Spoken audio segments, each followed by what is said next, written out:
Bulletin की सबसे पहले बात करते हैं मानसून के कहर की। शिमला में मानसूनी बारिश ने लोगों को राहत तो पहुंचाई है, लेकिन साथ ही साथ आफत का भी पैगाम लेकर आई है। भारी बारिश के कारण प्रदेश भर में जगह जगह पर भूस्खलन का कहर देखने को मिल रहा है। पीडब्ल्यूडी डिपार्टमेंट के रिकॉर्ड के अनुसार बीते 2 दिनों में भूस्खलन की घटनाएं आम हो गई हैं। राज्य भर में करीब 33 जगहों पर सड़कों के धंसने और भूस्खलन से यातायात बाधित हो गया है। इन 2 दिनों में शिमला, सिरमौर, सोलन और किन्नौर में सड़कों को बहुत क्षति हुई है। करीब 8 करोड़ की संपत्ति का नुकसान हुआ है। लोग सड़कों की दुर्दशा और इससे हो रही परेशानियों से खासे चिंतित हैं। बारिश का असर बिजली सप्लाई पर भी पड़ा है।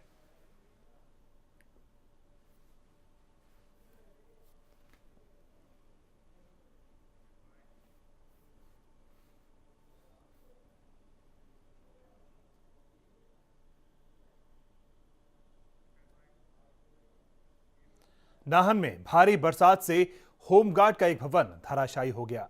गनीमत यह रही कि इस हादसे में कोई जानी नुकसान नहीं हुआ। भवन का एक कमरा पूरी तरह से क्षतिग्रस्त हो गया है, जिसमें होमगार्ड का एक जवान भी सोया हुआ था, मगर उसकी सूझबूझ के चलते उसकी जान बच गई। दशकों पुराने खस्ताहाल होमगार्ड के इस भवन में कई दुरुस्त कराने की मांग की गई थी, मगर इस तरफ सरकार की ओर से कोई कदम नहीं उठाया गया। इतना सब होने के बाद भी अभी भी इस भवन में होमगार्ड की बैंड पार्टी के 3 जवान रह रहे हैं, जो कभी भी किसी भी हादसे का शिकार हो सकते हैं। जवानों का कहना है कि जरा सी बरसात आते ही उन्हें भवन गिरने का डर सताने लगता है, क्योंकि भवन जर्जर हालात में है।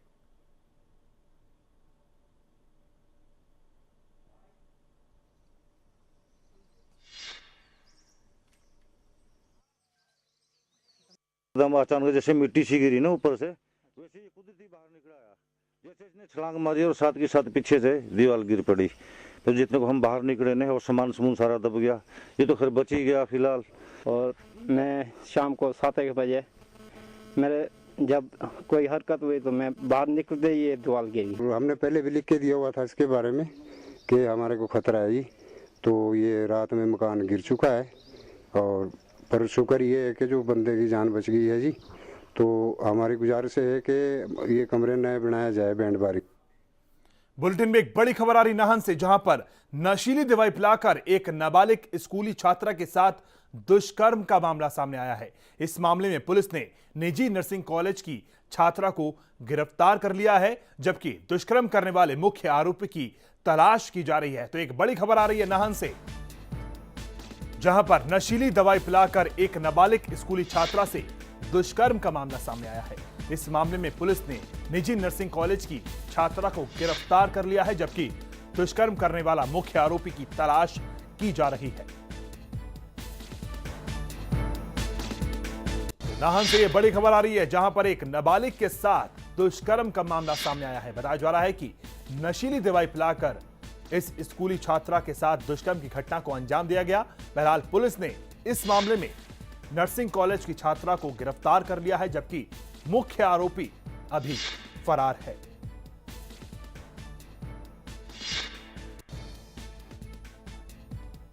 तो नाहन से बड़ी खबर आ रही है, जहां पर नशीली दवाई पिलाकर एक नाबालिग स्कूली छात्रा के साथ दुष्कर्म का मामला सामने आया है। इस मामले में पुलिस ने निजी नर्सिंग कॉलेज की एक छात्रा को गिरफ्तार कर लिया है, जबकि दुष्कर्म करने वाला मुख्य आरोपी की तलाश की जा रही है। इस मामले पर और ज्यादा जानकारी बात करते हमारे संवाददाता सतीश से। सतीश, क्या कुछ मामला है, क्या कुछ कर रही है पुलिस इस मामले में? जी बिल्कुल, नाहन में नाबालिग छात्रा के साथ दुष्कर्म का मामला सामने आया है, जिसमें अभी पुलिस ने एक निजी जो नर्सिंग कॉलेज है वहाँ की एक छात्रा को जो गिरफ्तार किया है, और इसका जो मुख्य आरोपी है वो अभी फरार है, और पुलिस जो है उसकी तलाश में जुटी है। जी सतीश, पूरा जो घटनाक्रम है जरा तफ्तीश से बताइए, क्या कुछ ये मामला है? जी गौरव, बिल्कुल एक नाबालिग जो छात्रा है उसको जो ये जिस लड़की को गिरफ्तार किया गया है, इसने अपने कमरे में जो है बुलाया, जहां इसको नशीला पदार्थ जो है खिलाया गया। उसके बाद ये जो लड़की जिसकी जो गिरफ्तारी हुई है उससे एक पुरुष को जो है उसको कमरे में बुलाया और इसने जो है इस लड़की के साथ जो दुष्कर्म किया। तो कुल मिलाकर जो है अभी सिर्फ गिरफ्तारी इसमें उस लड़की की हुई है और जो जी। मुख्य आरोपी है वो भी फरार है और पुलिस जो है वो छानबीन में जुटी हुई है। जी सतीश, नर्सिंग कॉलेज की ओर से कोई बयान आया अभी तक इस मामले में? जी नहीं, अभी तक नर्सिंग कॉलेज की तरफ से जो है कोई बयान इस मामले में जो है वो सामने नहीं आया है। पुलिस का क्या कुछ कहना है इसमें? और जी पुलिस हमारी इस बारे में जो है जो एएसपी निश्चित नेगी से बात की थी तो उन्होंने कहा कि मुख्य आरोपी जो है अभी फरार है और पुलिस को उम्मीद है कि जल्द जो है उसे पकड़ लिया जाएगा। सतीश, तमाम जानकारी के लिए आपका शुक्रिया। तो नाहन में नशीली दवाई पिलाकर एक नाबालिग स्कूली छात्रा के साथ दुष्कर्म का मामला सामने आया। बताया जा रहा है उसकी सहेली ने ही पहले तो उसे नशीली दवाई पिलाई और अपने ही साथी को बुलाकर उसके साथ दुष्कर्म की घटना को अंजाम दिया। बहरहाल पुलिस ने आरोपी लड़की को गिरफ्तार कर लिया है, साथ ही दुष्कर्म करने वाले मुख्य आरोपी वो अभी फरार है।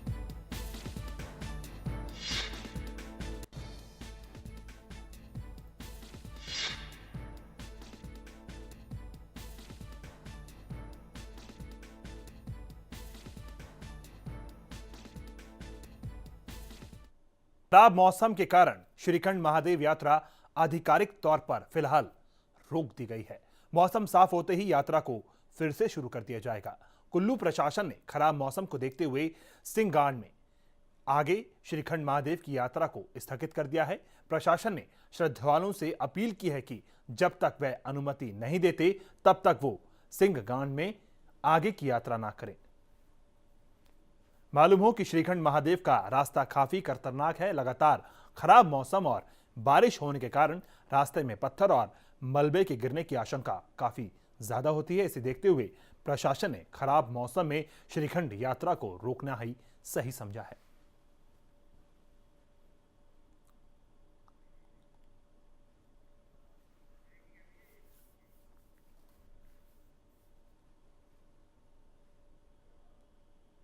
बुलेटिन में एक बड़ी खबर आ रही रामपुर से। श्रीखंड कैलाश यात्रा के दौरान 4 लोगों की मौत हो गई है। मरने वालों में एक महिला मुंबई की है जबकि दूसरा युवक जो रामपुर का निवासी बताया जा रहा है। बाकी 2 के बारे में अभी तक कोई जानकारी नहीं मिल पाई है। तो भारी बारिश के चलते जहां प्रशासन ने श्रीखंड यात्रा पर रोक लगाई हुई है, वहीं ये एक दर्दनाक हादसा सामने आया है जहां पर श्रीखंड कैलाश यात्रा के दौरान 4 लोगों की मौत हो गई है। एक महिला मुंबई की है जबकि दूसरा एक युवक रामपुर का निवासी बताया जा रहा है। बाकी 2 के बारे में अभी तक कोई जानकारी नहीं मिल पाई है।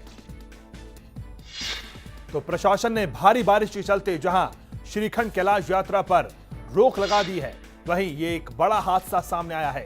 श्रीखंड कैलाश यात्रा के दौरान 4 लोगों की मौत हो गई है। इसमें से एक महिला मुंबई की है जबकि दूसरा एक युवक रामपुर का निवासी बताया जा रहा है। बाकी 2 के बारे में अभी तक कोई जानकारी नहीं मिल पाई है।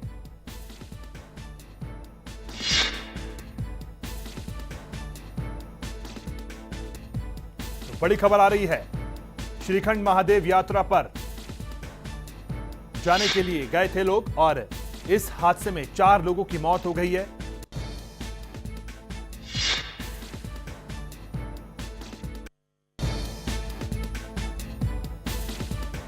श्रीखंड यात्रा को आधिकारिक तौर पर बंद कर दिया गया था, लेकिन कुछ लोग अलग अलग पड़ावों पर 800 के करीब लोग जो हैं वो थे, तो उनको सुरक्षित लाने का कार्य शुरू किया गया था। भारी ठंड की वजह से और मुझे लगता है सांस की दिक्कत की वजह से, क्योंकि वहाँ पर ऊंचाई काफ़ी ज़्यादा है, 4 यात्रियों की मृत्यु की सूचना मिली है। उन 4 में से एक महिला महाराष्ट्र की हैं और 3 स्थानीय हिमाचल के लोग हैं, जिनमें से एक शिमला के रहने वाले हैं और 2 लोग, एक महिला और एक पुरुष, रामपुर तहसील के निवासी हैं। इनके शवों को नीचे लाया जा रहा है। इसके अलावा लगभग 800 से ऊपर लोगों को सुरक्षित स्थानों पर पहुंचा दिया गया है। इनमें से 350 लोग सिंहगाड़ में और 250 लोग जो हैं वो इस समय थाचरू में हैं। केवल 15 ही लोग ऐसे हैं जो भीमद्वारी में हैं, लेकिन किसी को भी अभी इस समय कोई खतरे की बात नहीं है। हमारे जो बचाव के दल हैं, जो चिकित्सा टीमें हैं, वो सभी उनका ध्यान रख रही हैं। मौसम पर देखकर निर्भर करेगा, क्योंकि यात्रा जो है वो 25 तारीख तक थी, लेकिन अगर ये मौसम आज और कल में ठीक नहीं होता वहाँ पर, तो फिर हो सकता है कि यात्रा को पूर्ण रूप से बंद कर दिया जाए। परंतु अगर कल मौसम ठीक हो गया तो आखिरी 3 दिन के लिए यात्रा को दोबारा शुरू करने पर विचार किया जाएगा। दूसरे राज्यों की तर्ज पर हिमाचल प्रदेश ने भी अब सेंचुरिया एरिया में इको टूरिज्म विकसित करने की दिशा में पहल कर दी है। इस कड़ी में ग्रेट हिमालयन नेशनल पार्क और पोंग के लिए वाइल्ड लाइफ विंग ने बड़े इको टूरिज्म प्रोजेक्ट तैयार किए हैं।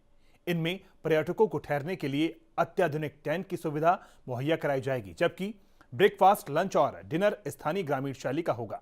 स्थानीय लोग खुद इसे तैयार करेंगे और अपने ही स्टॉल में यहां आने वाले पर्यटकों को परोसेंगे, ठीक वैसा ही जैसा मध्य प्रदेश और राजस्थान में किया जा रहा है। हालांकि हिमाचल में ये अलग किस्म का होगा। पर्यटकों को नेचर वॉच की सुविधा के साथ साथ ट्रैकिंग की भी सुविधा होगी। ग्रेट हिमालयन नेशनल पार्क अपनी जैव विविधता के लिए जहां विख्यात है, वहीं पोंग की जैव विविधता भी स्तरीय मानी जाती है। यही वजह है कि दोनों क्षेत्रों को वर्ल्ड हेरिटेज का दर्जा दिया जा चुका है।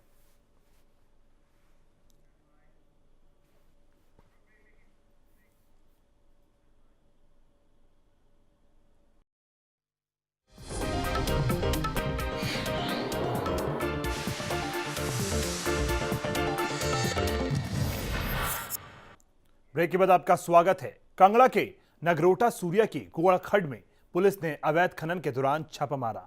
इस छापेमारी ने पुलिस के काम करने के तरीकों पर बड़ा सवाल खड़ा किया है, क्योंकि अवैध खनन में लगी ज्यादातर गाड़ियों को पुलिस ने जाने दिया और सिर्फ खाना पूर्ति करने के लिए जेसीबी मशीन और ट्रैक्टर को ही पकड़ा।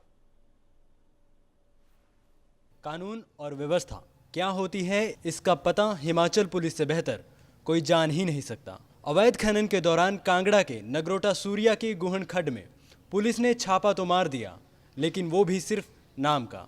अवैध खनन के कारोबार में लगी गाड़ियों को किस तरह अनदेखा कर रही है हिमाचल पुलिस, वो इन तस्वीरों में देखा जा सकता है। ये तस्वीर उन सवालों को भी पीछे छोड़ जाती है कि क्या प्रशासन अवैध खनन के मामलों से निपटने के लिए संजीदा है।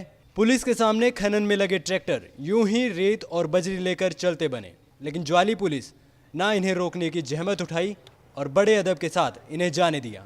कैमरा देख अवैध खनन को लेकर खामोश बैठी पुलिस ने चुप्पी तोड़ने में भी देर नहीं की।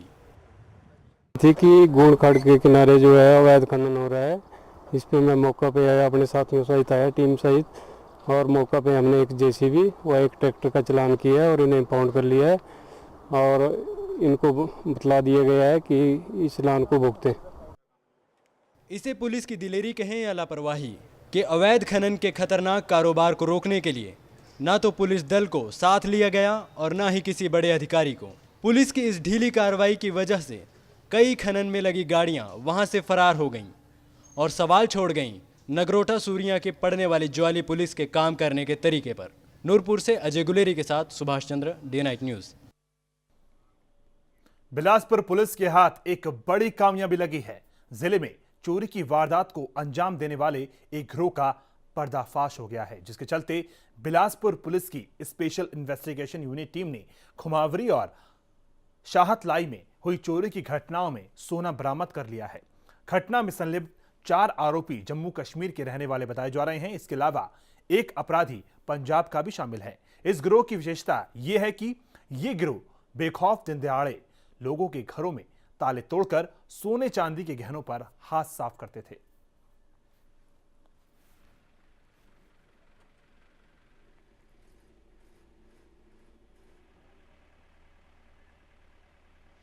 ये जो चोरियां हुई थी ये दिन को चोरियां हुई थी और ये चोर ये दिन को ही चोरियां करते हैं और ये हमने रिकवरी कर ली है। इनमें से हमने इनमें चोर था वो डोडा भद्रवाह से पकड़ के लाए थे और ये दिन को ही चोरियां करते हैं। गमारमी एरिया और तलाई एरिया में कुछ चोरियां हुई थी। ये छठे महीने चोरियां, 5 महीने चोरियां हुई थी। तो ये हमारे साथियों ने, हमारे स्टाफ ने कुछ जम्मू कश्मीर से जो चोर पकड़ कर लाए हैं, कुछ ट्रांसपोर्ट कराए हैं ब्लॉक मंडी से। तो इस चीज़ की रिकवरी भी हमने पंजाब से लाई हुई है। भारी बारिश और बाढ़ के कारण रामपुर और किन्नौर में 5 छोटी बड़ी जल विद्युत परियोजनाओं को करोड़ों का नुकसान हुआ है।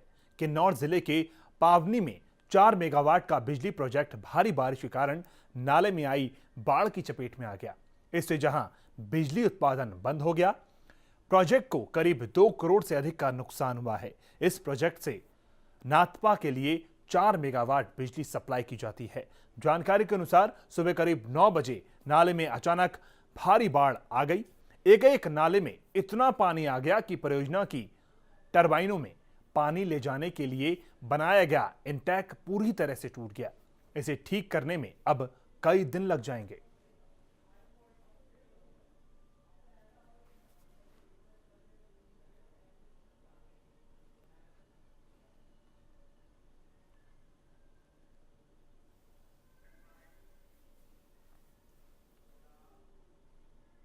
रामपुर की रोटरी क्लब की नई कार्यकारिणी का गठन कर दिया गया है, जिसमें अनिल अग्रवाल को रोटरी क्लब का नया अध्यक्ष बनाया गया है। इससे पहले पूर्व अध्यक्ष दीपक सूद ने पिछले साल किए गए सामाजिक और कल्याण से जुड़े कार्यों का ब्यौरा पेश किया। इस मौके पर मुख्य अतिथि रहे रामपुर के एसडीएम दिलीप नेगी ने रोटरी क्लब के कार्यों की सराहना की और भविष्य में सहायता से जुड़े कार्यों में भागीदारी निभाने की अपील भी की। इस मौके पर रोटरी क्लब के अध्यक्ष अनिल अग्रवाल ने पर्यावरण संरक्षण के प्रति गंभीरता से आगे बढ़ने का वादा भी किया।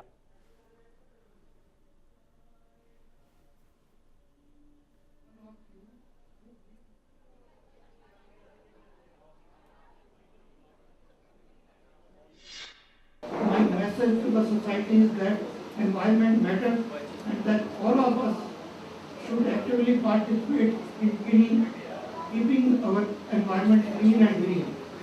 We shall organize awareness camps in schools, Mela Mandal, Gram Panchayat regarding this. They have been doing a wonderful job for the social cause, and all credit goes to all the members of this organization, esteemed organization. के पास व्यास नदी में बहे 2 और छात्राओं के शव बरामद कर लिए गए हैं। ये शव पंडोआ डैम से मिले हैं। एनडीआरएफ की टीम ने दोपहर करीब 2 बजे इन शवों को बाहर निकाला। दोनों शव काफी सड़ चुके थे, जिनसे इनकी शिनाख्त करने में भी दिक्कतों का सामना करना पड़ा। फिलहाल इनकी पहचान हो गई है। ये दोनों ही छात्राएं हैं। इनमें से एक शव कसरला रिधिया और दूसरी दोसूरी श्रीनिधि का है। इन्हें पोस्टमार्टम के लिए भेज दिया गया है। साथ ही इनके परिजनों को भी सूचित कर दिया गया है। एनडीआरएफ की टीम ने अब तक कुल 24 शव बरामद किए हैं। 8 जून को ही इस दर्दनाक घटना में हैदराबाद के इंजीनियरिंग कॉलेज के 24 छात्र और एक टूर गाइड ब्यास में बह गए थे।